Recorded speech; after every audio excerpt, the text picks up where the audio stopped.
ஹே guys, இன்னைக்கு made in Korea படத்தை பற்றி தான் பார்க்க போகிறோம். As the sound names, the film is made in Korea and கொலப்பள்ளூர். கொரியா பார்த்தீங்கன்னா, obviously it's a foreign country, foreign people, foreign culture. So உங்களுக்கு ஒரு சீன்ஸுமே எக்ஸைட்டிங்காக தான் இருக்கும். கொலப்பள்ளூர் இங்கே தமிழ்நாட்டில் ஊட்டி பக்கத்தில், கோபிச்செட்டிப்பாளையம் கிட்ட லொக்கேட் ஆகிருக்கு. இதுவும் சொல்லக்கூடாது, full of natural scenarios, waterfalls, mountains, forest. So உங்களுக்கு படம் ஸ்டார்டிங்லேருந்து எண்டிங் வரைக்கும் விஷுவல்ஸ்க்கு பஞ்சமே இருக்காது, அவ்வளோ சூப்பராக இருக்கும். ஸ்டோரி பார்த்திங்கன்னா, it's a story about a girl who has an ambition of marrying his lover and going to Korea. Okay, marrying his lover, okay, acceptable. அது நான் கோயிங் டு கொரியா, மேபி டேரக்டருக்கு கொரியானா ரொம்ப பிடிக்கும் போல் அப்படின்னு நீங்கள் நினைக்கலாம். கொரியா இது ஆக்சுவலாக ஒரு குயின்காகன்னு சொல்லலாம். ஷென்பகம் அந்த குயினோட பேர், அதை மூவியில் சொல்லியிருப்பாங்க. நம்ம சின்ன பொண்ணு, அதாவது ஹீரோயின் வந்து சின்ன வயசில் ஸ்கூல்ஸில் நிறைய ட்ராமாஸ் ப்ளேஸ்லாம் பண்ணுவாங்க. அப்போ வந்து இந்த ஷென்பகம் அப்படிங்கிற கேரக்டரை பற்றி அவங்க பண்ணும்போது அவங்கள பற்றி தெரிய வருது. அவங்க தமிழ்நாட்டிலேருந்து கொரியாவுக்கு போய் கொரியாவில் நம்ம தமிழை வந்து ரொம்ப காலங்களாக நிலைநாட்டியிருக்காங்க.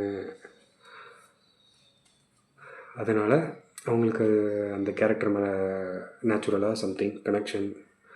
ஸோ அவங்க ஸ்கூல் முடிச்சுட்டு வளர அவங்களுக்கு பிடிக்கிறது எல்லாமே வந்து இந்த Korean dramas, Korean series, Korean musics இப்படியாகவே இருக்குது. ஸோ அவங்களுக்கு நேச்சுரலாகவே கொரியா மேலே ஒரு இன்ட்ரெஸ்ட் இருக்குது, மற்ற கண்ட்ரிஸ் மற்ற திங்ஸ் எல்லாம் கம்பேர் பண்ணும்போது. ஸோ அவங்களும் வளர அவங்களுடைய லவ்வும் வளருது. அதாவது சின்ன வயசுலேருந்து அந்த பையனும் பொண்ணு லவ் பண்ணிகிட்ருக்காங்க. பட் அவங்க ஒரு அடல்ட்டாக மாறும்போது, அவங்க அடுத்த ஸ்டெப் மேரேஜ்க்கு போகணுன்னு நினைக்கும்போது, ஆன் த பிளேட் கிடைக்கிறதில்ல. ஸோ அங்கே என்ன சேலஞ்சஸ் ஃபேஸ் பண்ணுறாங்க. நிறைய சைட் கேரக்டர்ஸ் இருக்காங்க. ஜென்சன் திவாகர், அப்புறம் கொரியன் ஆர்டிஸ்ட்டு 2 பேர், பார்க் ஹேஜூன் ஒரு கிராண்ட்மா அண்டு சிபூன் பேக் சம்திங் ஒரு இம்பார்ட்டண்ட் ரோல். ஸோ இது இல்லாமல் நிறைய கேரக்டர்ஸ் இருக்காங்க. பட் இவங்க தான் முக்கியமான characters. Movie is full of friendship, love, fights, sentiments, financial problems, betrayals, tragedy. So this is the outline of the story. ஃபேமிலியோட பார்த்துட்டு உங்களுக்கு பிடிச்சதுன்னா கமெண்ட் பண்ணுங்கள்.